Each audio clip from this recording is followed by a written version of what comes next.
BNP chairperson ও সাবেক প্রধানমন্ত্রী বেগম খালেদা জিয়ার মৃত্যু সংবাদে এভারকেয়ার হাসপাতালে ভিড় করছেন দলের নেতাকর্মীরা। এই মুহূর্তে এভারকেয়ার হাসপাতালে আছেন সহকর্মী শেখর আজাদ। সবশেষ তথ্য জানতে সরাসরি যুক্ত হচ্ছে তার সঙ্গে। শেখর, সবশেষ কি অবস্থা দেখতে পাচ্ছেন সেখানে? নিশ্চয়ই নতুন করে নেতাকর্মীরা আরও সেখানে ভিড় জমিয়েছেন। কি তথ্য আছে নতুন আপনার কাছে?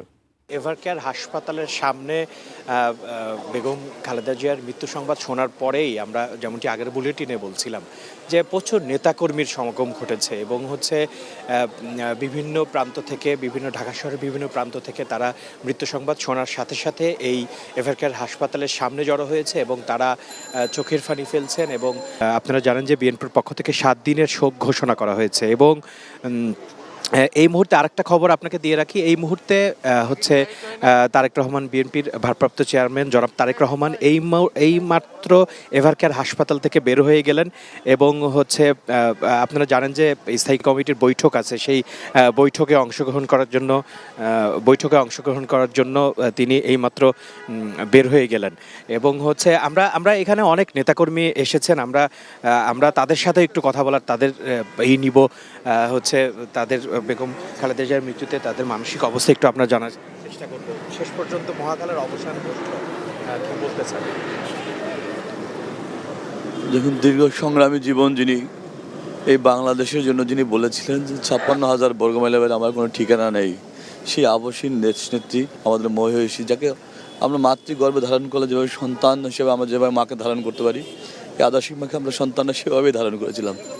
সে মায়ের মৃত্যুতে আসলে বলার কিছু নেই, শুধু সারা দেশবাসীকে আমরা বিনীত অনুরোধ রাখবো, আমাদের যে আবসীন নেত্রী এই দেশের জন্য সংগ্রাম করেছেন, আমাদের মুক্তির জন্য সংগ্রাম করেছেন, তিনি আজকে চির মুক্তি নিয়ে চলে গিয়েছেন।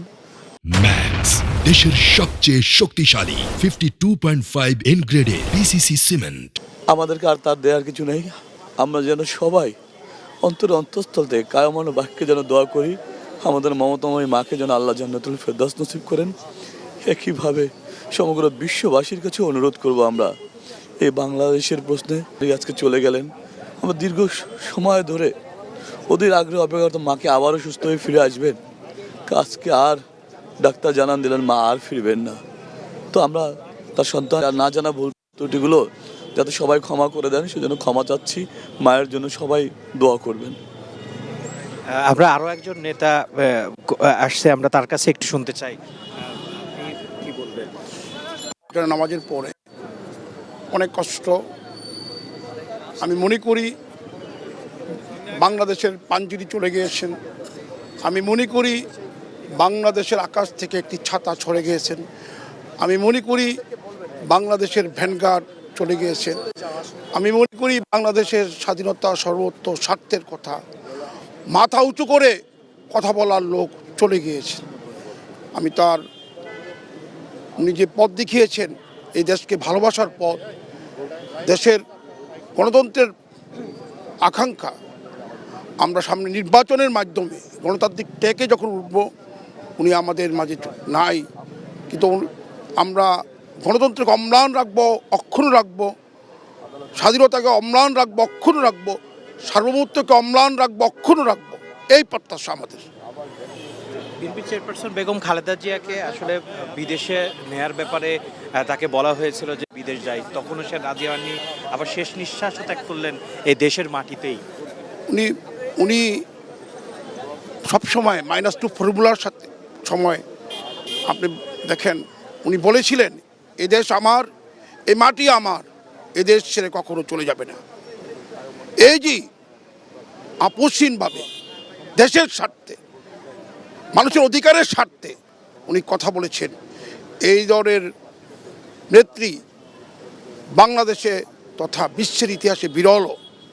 উনি ওনার কথা রেখেছেন, ওনার শেষ নিঃশ্বাসটুকু এই বাংলাদেশেই হয়েছেন। যেমনটি শুনছিলেন, এখানে আগত যে নেতাকর্মীরা আছে তারা আসলে সবাই তার আপসহীন নেত্রীর যে গুণাবলীর কথা, যে আপসহীন যে রাজনীতির কথা তারা বলছে, এবং তারা মানে চোখের পানি ফেলছে বেগম খালেদা জিয়ার জন্য, এবং সবার দেশবাসীর কাছে দোয়া চাচ্ছে। আমরা দেখেছি যে বেগম খালেদা জিয়ার মৃত্যু সংবাদ ছড়িয়ে পড়ার সাথে সাথে আসলে এভার কেয়ারের সামনে প্রচুর মানুষের সমাগম ঘটতে থাকে, এবং আপনারা দেখছেন যে এই মুহূর্তে কিন্তু লোকে লোকারণ্য হয়ে গিয়েছে এভার কেয়ার হাসপাতালের সামনে, এবং যত সময় যাচ্ছে তত আসলে মানুষের উপস্থিতি বাড়ছে, এবং আমরা দেখছি যে আস্তে আস্তে এখানে জনসমুদ্রে পরিণত হচ্ছে। মাহাথির, এভার কেয়ার হাসপাতালের সামনে থেকে এই ছিল আমার কাছে সর্বশেষ।